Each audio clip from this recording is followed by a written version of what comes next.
Until I looked at myself in the mirror one day and I was disgusted with what I saw. So I said, you got to make a change, man. It's all about fun, laugh, and getting through life. That's what it is. I find you have everything to gain with Christ, and without him, everything to lose. Said I'm gonna lay you down, just like a bridge over troubled water. Hello, and welcome to Keeping It Real with Shannon Live. This is our first live telecast. So I don't know what I don't know what makes it, but it's okay. We are here to have fun. So thank you for joining us today. Hope you have been not going crazy in quarantine because of the pandemic. We just thank God for bringing us through, keeping our family, and we just gonna stay in prayer because we know He's gonna bring us through this. But tonight we have a special guest that is gonna give us a lot of information. And the topic tonight is about real estate, because a lot of us don't invest in property and build a legacy for our children. So we have invited on Miss Marcia Melendez. She's a real estate entrepreneur and a motivational speaker. So we want to welcome her to the show, Marcia Melendez. Hi, Marcia. Hi. Hi. Good evening. Thanks so much for having me. I'm so glad you was able to join us tonight, because real estate is something that we really don't talk about a lot. And it's a lot of us, we don't invest in real estate, and we should invest in real estate because it's not as hard as we think it is to do it.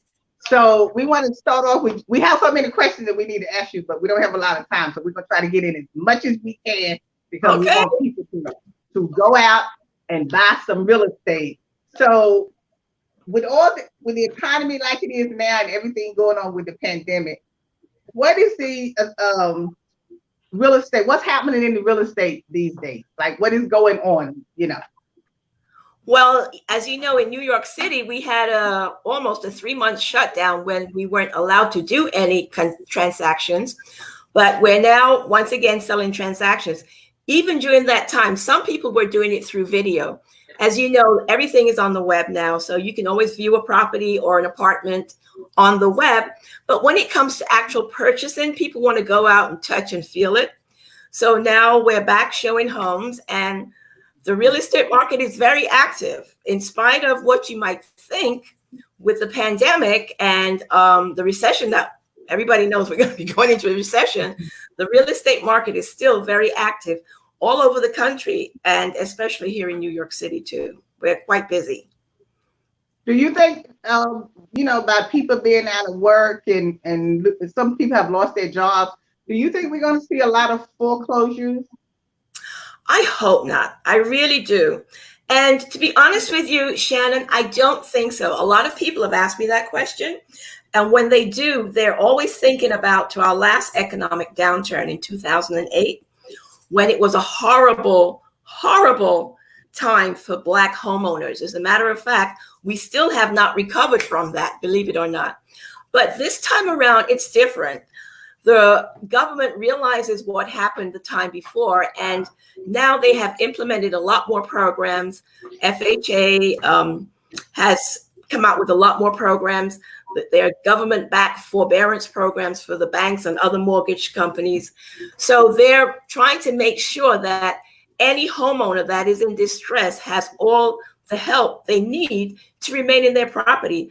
I mean, you have a lot of mortgage companies have suspended payments for a year. So that's enough. We know they hope that that's enough time for people to catch up with their finances and get back into their regular payments. So this is a time, it's different than the last time. We're more prepared, and the government recognizes what happened, and they have more services available for homeowners now. So I really don't think there's going to be a whole rash of foreclosures like the last time. Unfortunately, some people will lose their home. And what I would tell people, because I've been there, not in 2008, but I don't know if any of your listeners remember back in the 1995, remember that big fiasco we had with the Savings and Home Loan Association. And, we went through it then. We had 2 properties that we almost lost in foreclosure. And just what you have to do in times like this, it's not easy to face what's going on in your life, but you have to look at what's happening and reach out for help. There's a lot of help in the city.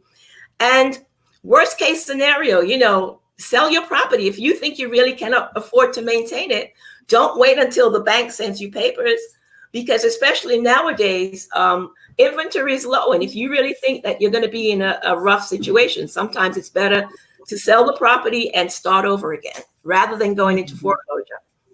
Mm-hmm. Well, with the uncertainty of what's going on, especially with the pandemic, is this a good time to purchase a home if you are looking to buy a home at this time? I think it is, because let's face it, if you need someplace to live, you need someplace to live. I have customers that have been waiting 2-3 years to purchase a home. They're waiting for the prices to come down. Hasn't happened yet. And even with this with the pandemic, we saw a little dip in prices in May, June, when we were first able to go back home and go out and start selling. But there has been no significant drop in prices. So if somebody's waiting because they don't have the money or the credit, that's one thing. But waiting because you think there's going to be a whole rash of foreclosures, that doesn't make any sense, because, as I said, the government has put certain parameters in place. Also, if you need someplace to live, you need someplace to live. So what are you going to do? Wait till next year? Listen, real estate is very volatile. Nobody has a crystal ball. So, even if there were a lot of foreclosures, they wouldn't be available that much to ordinary people like you and I, because the banks are a lot smarter nowadays.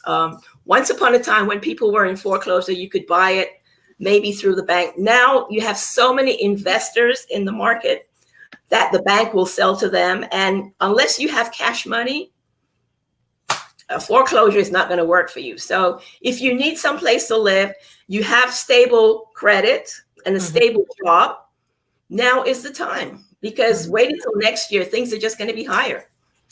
And Go ahead. Oh, and I was just going to say, for those who are interested in buying a home, what first-time home buyer programs are there that can assist them? There are a ton of them. What I usually do when people first approach me and say they'd like to buy a home, if they're not pre-qualified, and just to explain, pre-qualified just means that you have been to a mortgage broker or a bank, and they have reviewed your finances, they've reviewed your job history, your credit, and they said, yes, you can, you look as if you could purchase a home, and this is the amount of home you can afford, okay? A lot of people are not that far along. Some people just don't know if they can afford a home. So what I usually do, I refer them locally. We have neighborhood housing services. It's an excellent program. NHS, everybody might know NHS. There's NACA, which is another wonderful program. And these people are there to help you sort through your finances, look at your credit, see, are you ready to buy? They have courses for people that don't know anything about home ownership. Some of us grew up in a family home, or we have parents to guide us. But for some people who don't have any of that, you can go to neighborhood housing services. They have classes that you take. And after you take the class, after successful completion, you would be eligible for grants to pay down towards a home. They have grants up to $10,000 that the government will give you after you've gone through the home ready program, basically to show that you know what you're going to do, you know what you're getting involved in. Mm-hmm. So if somebody comes to me and they don't have any idea about the home buying process, or they're not sure whether their credit is good, or they have other questions, instead of me referring them to a mortgage broker, I refer them to NHS, because a nonprofit organization, they're going to give you the best help that they can. That's what they're there for. I've used NHS myself a lot of times. They have programs for landlord programs. They have home maintenance programs. They have a program where if you're not sure if you're paying too much for your insurance, they'll review your insurance policy. So they are an excellent resource. I should get a commission from that, because I always refer people to that.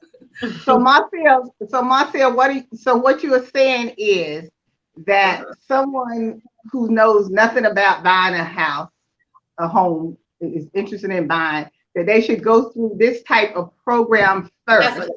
Right. To get information and to let them tell them, let them walk them through the steps of what they should look forward to in buying a house. Because see, if you don't know, there's a lot of things you don't know when you get ready to buy a house, and then when you buy it, then after a while you see all these bills coming in, and they're like, oh, well, nobody told me about that bill, nobody told me about that bill, and here all of these bills are coming in, but they didn't tell you about all of that, so you learn as you go. Right. So with this type of program, you are saying at least that way they tell you what to expect, what to look forward to. So this way, before you go to the bank to see if you can get a loan, or do they help you go to the bank to get a loan?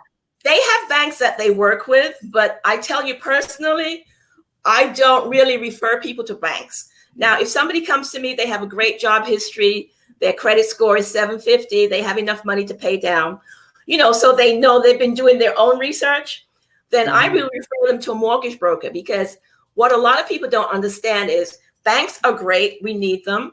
But a lot of times, if you get referred to the wrong bank, banks just have 2 or 3 programs. Okay. Think about when you want a personal loan.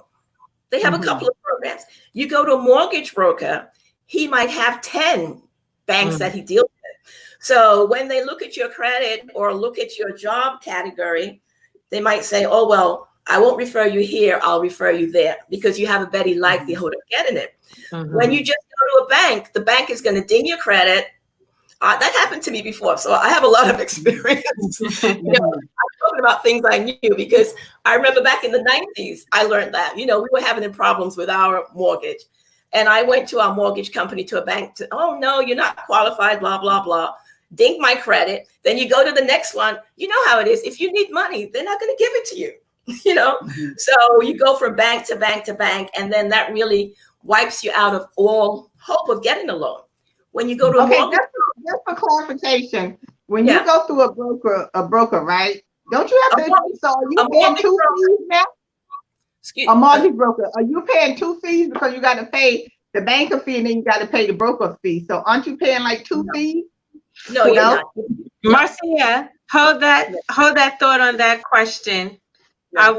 We're going to take a quick break. Okay. And we'll be right back. George Floyd. His name was George Floyd. Say his name. Say his name. George Floyd. Say his name. Say their names. Once again and always, we fight for justice. Black Lives Matter. Go to blacklivesmatter.com. I remember the first time I went to go vote, my grandmother, who was a sharecropper in Aberdeen, Mississippi, she used to pick cotton, and she didn't have the opportunity to vote when she was growing up. And it was a big thing when I turned 18. I went with her. She made sure that we voted. She made sure to remind us that these rights were not given to her brothers and sisters. And as a family, we made it, a tradition to go vote when it was time. And it was just so special to me. And I got the opportunity to take my little sister when she turned 18. I've gone with friends. I've done early voting. I have flown back from concerts to vote. And it's just so important because we're the strong voices. We determine who gets in these positions of power. And I think that we all want this world to be better. We want it to work for all of us, not just some of us. And it's only through that voting that we can exercise that power and make sure that that happens.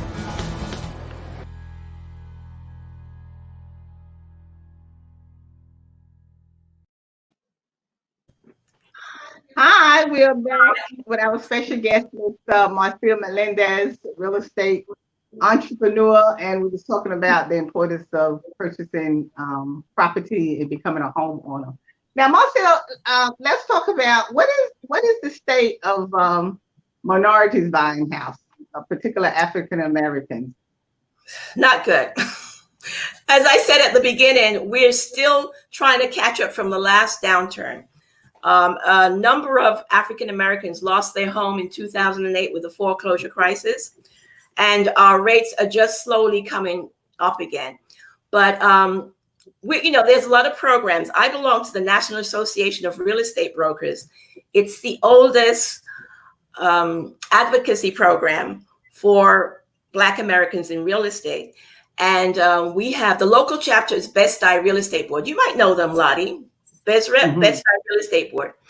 And we have programs that are geared toward African Americans, other people of color, or just people that need help, you know.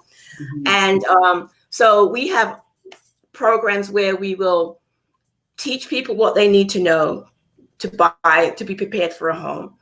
And this way help to increase the wealth, the number of African Americans that have home. Because, you know, for us, for ordinary people like you and I, owning property is one of the fastest ways to become financially independent.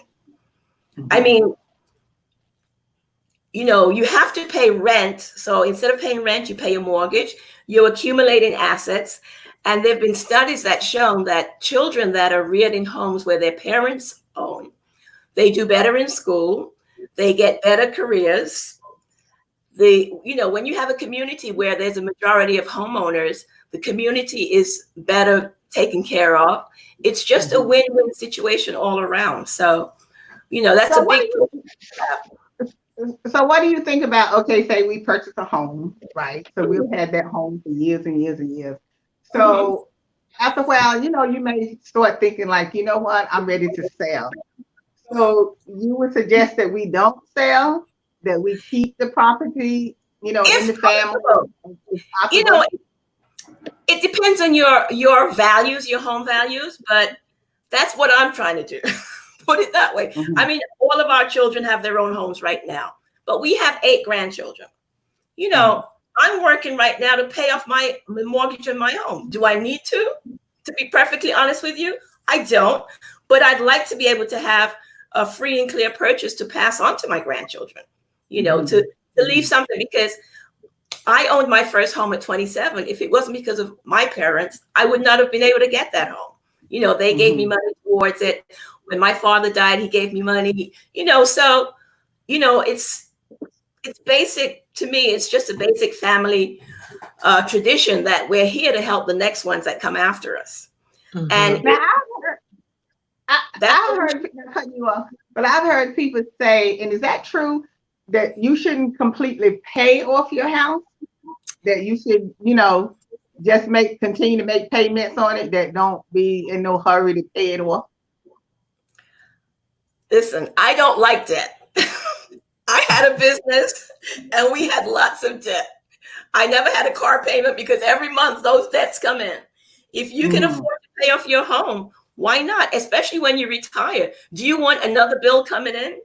You know, definitely when you're in the workforce, you know, it makes sense maybe to have that tax deduction. But even now, with the way they do it, with the taxes, if you can afford to pay it off. Because if a problem comes up, you can always go and get a loan against your house. You can always go and get a home equity loan. You know, this is an asset that you have. You can get a home equity loan. You can draw on it to pay college education for your kids. If you can afford to pay it off, because that's a bill you have coming in every month. It just depends on your mindset. Yeah. Well, we have a question from one of our guests, Teresa Smith. And Marcia, she wants to know, do you service more buyers or sellers in your role? Right now, to be honest with you, I'm servicing more buyers, but I service buyers, I service sellers. And if I'm servicing more buyers right now, it's only because a lot of people are not selling. But we service sellers, we service buyers. It doesn't really make any difference. We're here to help. Great.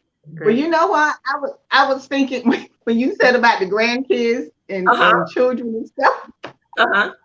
My attitude is, okay, then I don't have to pay everything off. They can finish paying it off if they want to get the house or whatever. Like, why shouldn't I enjoy myself rather than me working and trying to pay off something? I was like, okay, well, if I'm leaving it to you, you can just take it up when I'm going on. I mean, you know. But so why need that? What's the process?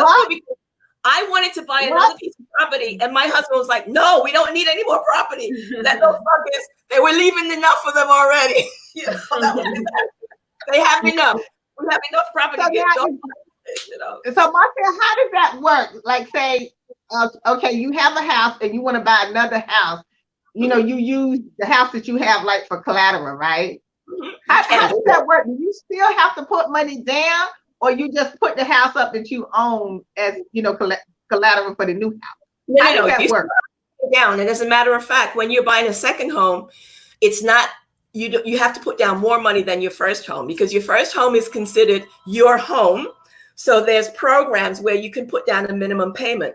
When you're buying a second home, it's considered an investment property, and you usually have to put down 10-20% for that property. So you know, you could refinance if you have enough cash flow. You could refinance, take out that money, and pay down on another home, or you can save, depending. You know, in Brooklyn, a lot of us have 2-family homes because we want that little extra income coming in. Right. So, you know, you could use that to pay down on the house also. So you would say at least purchase another home, like you go have more than one home or two homes, you know. Listen, remember what I said at the beginning. I think real estate and property ownership, I'm passionate about this. It's one of the easiest way for ordinary people like me and you to become financially independent. Believe me, we had a business, you know, we had a business for over 35 years. We did well in our business. It helped us to buy more than one property. But if we didn't have property now, could my husband say he's retired and laughing and joking all over the place? No, because his social security check is not cutting it. I have his butt up. I mean, I'll get another job or something. You know, listen, it's not funny. You see people retired and they're working in supermarkets, and it's no joke, you know? So at least you have property, even if it's not, if you can afford to get another one, great, because that's all income for you to spend and to enjoy when you get older. You know, how else? So Marcel, what do you think about all the changing of the neighborhoods, all the regentrification, you know, all the homes that was all lapidated and look like I don't know what, now they're purchasing them, they're buying them, they fixing them up, and I mean the neighborhood looks totally different. I mean, just look at East New York and Brownsville now, how they're building up and how renovated all the houses there. I mean, they cleaned up Bed-Stuy and everything. So so true. We lived through this, because when we moved to Flatbush Avenue, Flatbush and Nostrand, which is like at the very, you know, beginning of Bed-Stuy, everybody thought we were crazy. That was back in 2000. And now everybody thinks, oh, we're so lucky because this home, you know, we have this property there. But I have mixed feelings about it. I just say to myself, especially the deli stores, you know, all the gourmet deli stores, like what was the corner store? Gourmet. But, you know, exactly. Right. Why couldn't they fix them up before all of this? For the gentrification. Exactly. You know, exactly. And the only thing I would say to us as a people is don't be left behind. You know, get in on it. That's one of, I think, when it comes to things like that, we have to take responsibility for ourselves. Yes, we know we have it harder. You know, institutional racism is definitely there. There's no anybody that says there isn't is not telling the truth. But we have to learn the system, learn how to maneuver the system, and make it work for us. You could stay home and complain, or you could go out there and create something and take care of yourself and your family. Well, you know? A lot of times people are they're not hesitant, but they have a lot of issues like coming up with the down payment. Is there anything that can be done, or like you said, any programs that can help with the down payment? Because I think that's like the main issue when it comes to buying a house. There are, as I said before, remember NHS, National Home Service, Neighborhood Housing Services.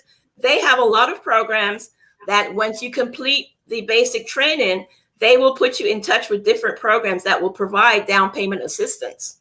That's the first thing. And I think one of the biggest problems we have is that we don't go out and seek the information.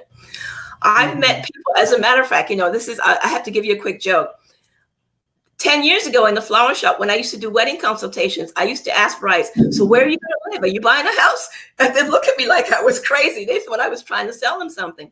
But I'm just so passionate about this that no, why pay, you know, $3,000, $2,000 a month rent when you could buy a property? Why you have a great city job, You know how many nurses and city employees have great jobs and they're paying rent. Why? It doesn't make any sense. And a lot of times we're just afraid to go get the information. And also too, Marcia, too, it's a lot of sacrifice that you have to sacrifice if you want to get a home, right? Once you make up your mind that you want to purchase a home, then you got to be willing to sacrifice and give up a whole lot of stuff to get it. When I say a whole lot of stuff, I mean like eating out, spending a whole lot of money eating out, socializing, vacations and all of that kind of stuff. So you have to give up that kind. I'm just talking from my own experience when I had purchased my home, because it took me 2 years, to save up a down payment. And the only way I could do that is I had to give up about everything. I couldn't go socializing like I used to. I couldn't be eating out, because I used to buy breakfast, lunch, and dinner. That's the kind of money I was spending, right? And now being home with the pandemic, I realized how much money you can spend eating out, right? So now you save money, because eating out can cost you. Going on vacation twice and 2 times a year, I had to give up everything. I'm telling you, this is no joke. I was standing at the guy told me when I was buying the house that, you have to, no charge card, no nothing. All of this shopping and stuff is out the window.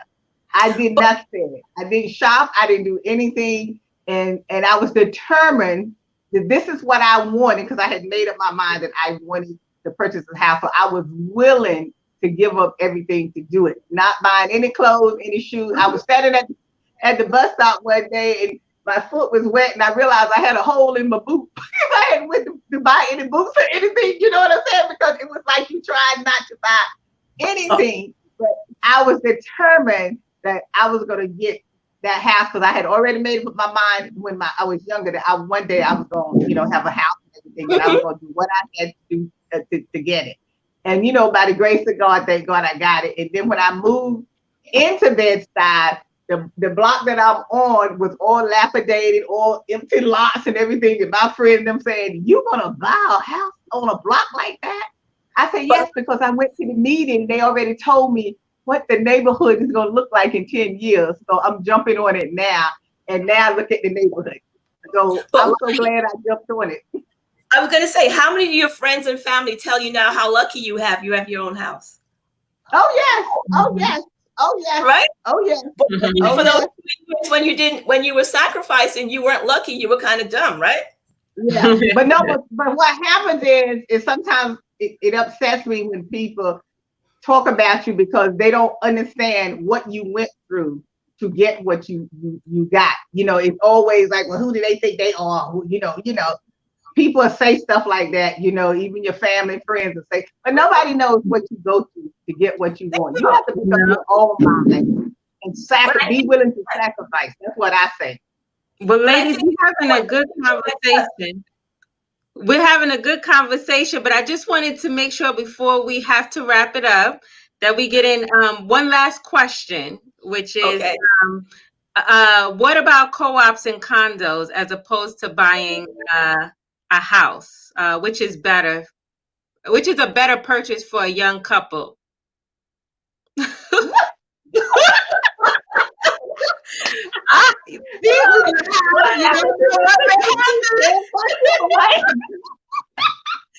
happened to us? You all right? I don't know what happened. Oh my God. I hope she's okay. What happened?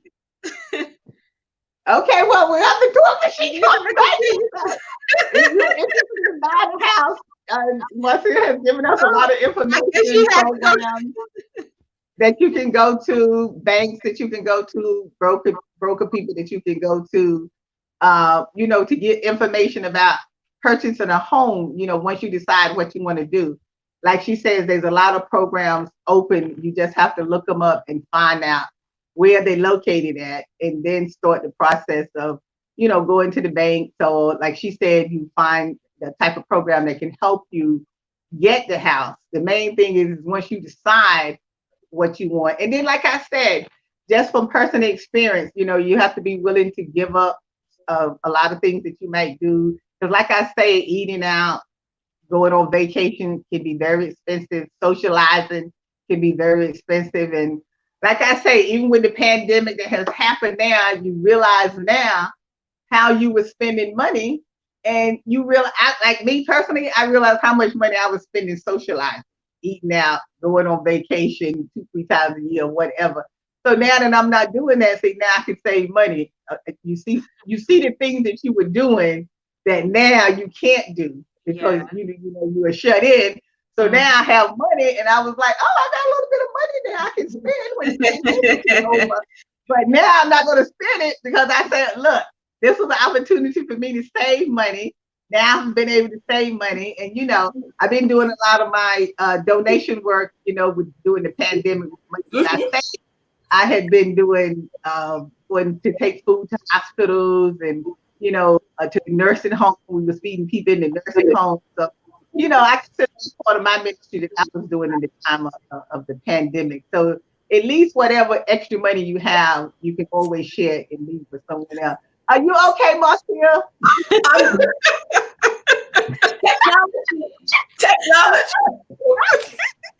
Are you okay? I'm okay. Technology. Oh, okay. I thought we was buying the wrong house. Maybe that's well, you never know what may happen when we're live. But Marcia, I want to thank you for coming on and sharing your wisdom on buying a house. Okay. Did you need that question answered, or? Well, if you can do it real quick. Sure. If you can't afford a house, just know the difference between co-ops and condos. Condo is like owning a home. You own it. With a co-op, you only have shares in the property. So that's the difference. And between a condo and a co-op, co-ops are cheaper. And at least it's yours. It's still guaranteed rental income or income for the life of the property. So I think it's a good idea. If you can't afford a house, you buy a condo or a co-op. And sometimes people like them too because there's not as much maintenance. People that don't want to take care of it's not enough maintenance. The co-op or the condo? Either. Oh, okay. Okay. All right. Well, thank you for that information. Good to see you, Tiffany. Same here. I've been house hunting with Marcia. She has. And we have a video too. Yes, we do on YouTube. It was out on the YouTube channel. Yes. Okay. All right then. So we have any more questions? That was the last question. That was the last question. Okay, oh wait, one more. Sorry, one more. From Nice Boy, do you recommend purchasing a property with tenants, and what are the pros and cons? Well, if you have enough to pay down, when you have a tenant, you have help in the expenses, and it helps you to accumulate money for your next property faster. Nice boy.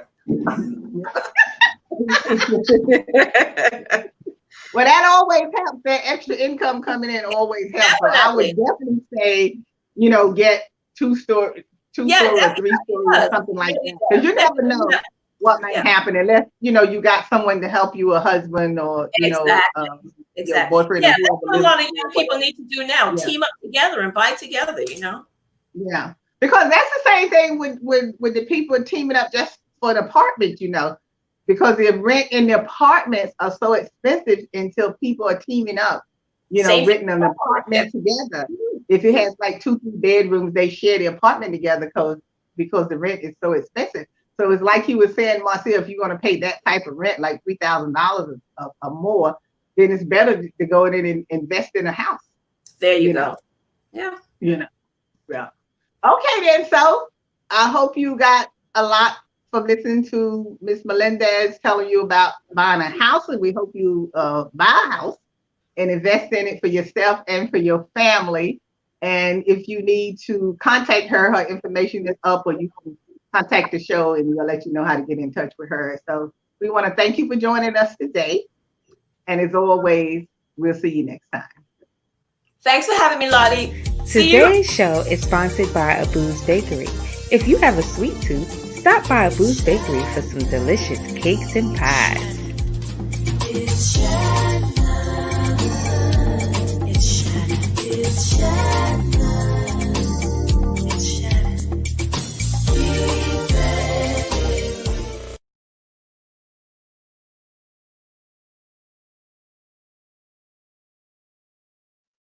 Oh, because I didn't want you could see it in the background. Marcia. Marcia. Yeah. Marcia. I'm here. Oh, you was a little hot. You got too hot? Yeah, I was sweating. I don't normally like air conditioning. I should have put the air Hello, on. ladies. Ladies. Hello. Yes. You are still streaming live, so there are questions that your guests may ask you that you just put them up. You're getting some questions from both YouTube as well as from Facebook. So you can continue to have the questions. Okay, what is the question? Okay. I think you did nice boy We already. answered the other one. If anyone has any other questions, please post them in the comments and I will read them off to Marcia for you.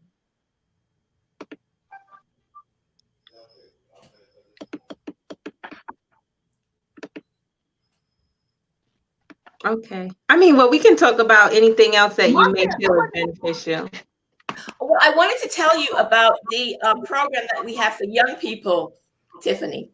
It's called The House and Then the Car, because we realize that a lot of millennials are not purchasing homes, especially our millennials. There's a gap, and it's not necessarily because of money, because we have done the statistics, and households with millennials that can afford to buy homes, they're still not buying them. So we have a program saying house, then the car, and it's to encourage more young people to purchase homes. But you know what? So, we're trying to get the word out about that, because before you know it, time is here. And I know it's harder for young people now, what with school loans too. Well, that's the problem that we're having, is, the debt to income ratio, is hard for us to think that we can manage our debt as well as a home. We do have the income. Yes. I know many people, including myself. I mean, I have the income to purchase a home, but can I manage it? That's the question. Well, you can manage it. You need that's where NHS and these programs come in. So you could take a look. They will analyze. It's not about just jumping up and buying a house. It's about reviewing it, looking at the pros and the cons, and see. And if you can't afford a house, maybe you might want to buy a condo or a co-op. I think it's something that our young people need to be aware of, because we have a lot of young people that can't afford to, and they're not purchasing homes. And believe me, in the long run, we're going to be left behind as a people, because home ownership is the basis of a lot of left. Right now, the statistics, Black Americans, our net worth, economic worth is 10 times lower than majority of Americans. Isn't that crazy? Yeah. I didn't even know it was that high. And that's just because we don't own properties. We don't own homes, because that's the basis of a lot of families' home ownership is property. And also too, Marcia, and Tiffany too, what she should have learned this by now, it's also budgeting, doing your budget. Because anything you buy, or whether it's a condo, co-op, house, or whatever, you have to learn how to budget. And when I say budget, you make sure that all the bills are paid first before you decide that you want to hang out, party, socialize, or whatever. You just make sure your bills are paid first. So you have to budget all your bills that's coming in and make sure those bills get paid. And then after a while, things will start falling into place, and you'll know how to manage, and your bills and stuff. And then, eventually you'll still have time to hang out, have fun, or whatever. But when you first purchase and buy something, you need to know how to budget. So that way you make sure all your bills get paid. So that's the most important thing, is to pay your bills, one, and to pay them on time, too. Because that way you keep your credit going. We do have one. Lisa Oliver says one of the things that may be hindering people is credit.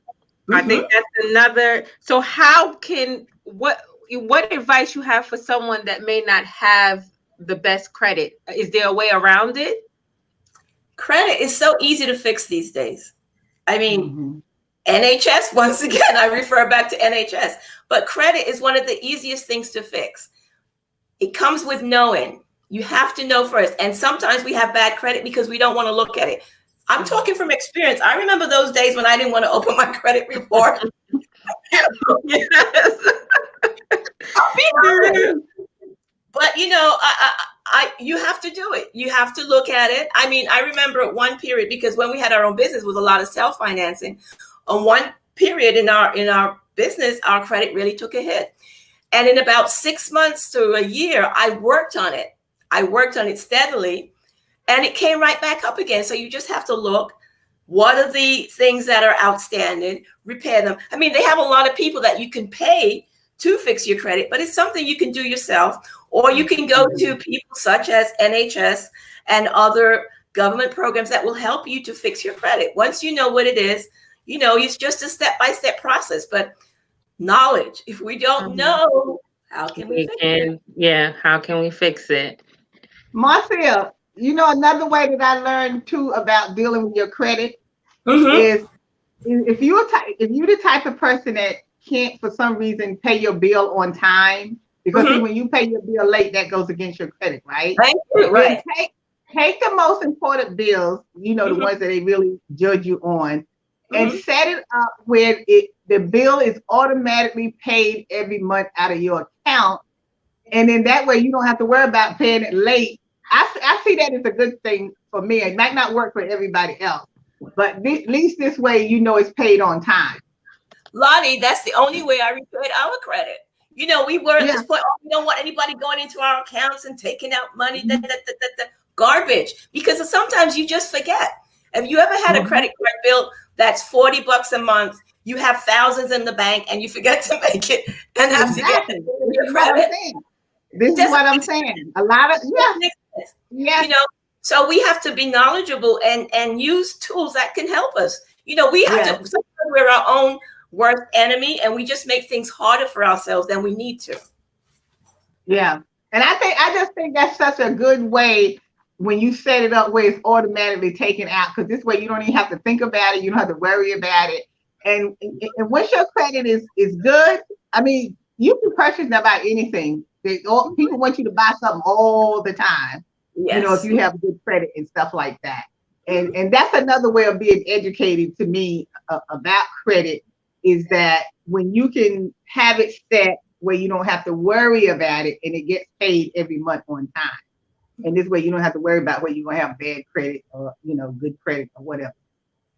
But I have a credit review process. If anybody wants to contact me, they can text me or send me an email and I'll send them. I have like a quick cheat sheet that people need to follow in order to repair their credit. You know, and like, is this stuff you can do by yourself? You know, so, and I also recommend for credit that people have an account with companies such as Credit Karma or one of those that you can check your credit on a regular basis by yourself. You know. Well, there's a difference, Marcia, because Credit Karma uses what they call the Vantage score now, and like Experian is using FICO. So it's a difference in the scores, like 100 points. So which one is the mortgage company looking at? FICO, Vantage? It's not 100 points. There is a difference. There might be a difference of maybe 20, 30 points between your, say, for instance, Credit Karma and your Vantage point. But when you come to that point, it's still better knowing that you're 30 points off than to know that, you know, your credit, you don't have any credit at all. Right. That's a big difference. And, you know, believe me, you can pay off one credit card and that will raise your score 50 points in 2 or 3 weeks. That's where your mortgage broker will work with you and tell you what to do. You know, pay this bill, don't pay that bill, etc. But it's not hard. If anybody wants to reach out to me, I have information about that. I share that all the time. But that's another thing, Marcel, too, is get rid of them credit cards. Do not have no 4 and 5 and 6 credit cards.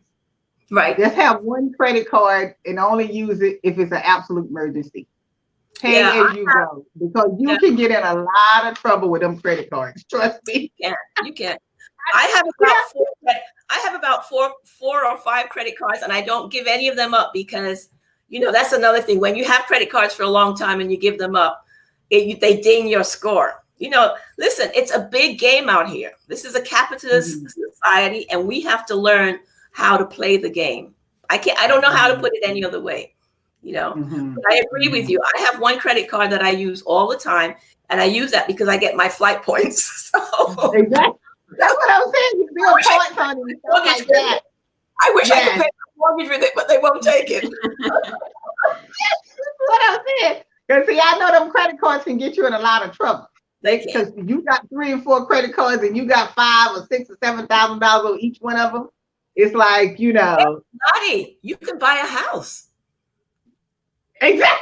Because you can take out about $10,000 on each one of them. You have 3 and 4 great credit cards. Hey, you can get $20,000 there. You pay down payment. Exactly. Well, I mean, that's good information. Well, you know what? If you're going to use it for an investment, then yes, it's worth it. Use it. Because then you I can would say as long as you're using it for some type of investment, not just to be buying stuff unnecessarily, then you be in all that debt and then or can't a fancy car. Or a fancy car. That's what the car program is about. It's nice to have a wonderful car, but isn't it nice to have someplace that you can call your own? So that's what we're saying. Not that you don't need a car, but save for your dream home first, and then you can get your dream car after that. Another tip I wanted to throw. Do we have time? Maybe they were gonna sleep in the dream car then. I have another tip to throw out. As we were saying before, we need to come together. I have one of my customers, they're investors, they're sisters. They have 3 houses together. Excuse me. They bought the first one together. Then they bought another one together. And then they bought another one together. If you can't afford it by yourself, maybe you have an aunt or an uncle or somebody else, a cousin. And you get the house together. Yeah. If we could do more of that, Marcia, that would be good if we could do more of that. But I don't know what it is with us. First of all, we don't trust each other to go in and buy anything. You don't have to trust somebody because when you buy a document, there's a document when you purchase a house. If you purchase a house with somebody, you both sign for it. So it's not about trust. It's, the only unfortunate part comes in like if one person doesn't keep up with their payment. But there's nothing about it's a legal document, Yeah, but even though sometimes with a legal document, Marcel, even you sign the paperwork and everything, particularly sometimes with family, they figure because they are family, you should understand if they don't have their part when that time comes. So then that causes a problem, a nift between the people and stuff. That's sometimes a lot of times that happens and everything. But I guess you just take your chances with, and then pick the person you feel that you can, do business with and trust or whatever. But I think it's a good thing that particularly young people. I think it's a good thing if they decide at a younger age to purchase a home. I think they should, because if there's a will, then there's a way. There's a way. You can, because if you're working and you buying everything else, like I say, you can budget and you learn how to pay your bills and everything. And it might be rough the first couple of years until you get it all in order. But after that, then it becomes sort of a smooth sailing, The only thing you have to work down the road is it's called delayed gratification. In case you lose your job or something, Right. That you can pay your mortgage for at least 3 to 6 months or something like that. Always make sure you have a savings plan for the house. I think. Yeah. Okay, then. So if there's no more input or questions, we want to. Yes, Precious Young. Shirley says Precious Young. So if there's no more questions or comments, we're going to say goodbye to Marcia. And hey, keep up the good work, Marcia. I'll try. Yes. Thank you for the support. Take care now. Okay. You're a great show. Thank you. Bye-bye.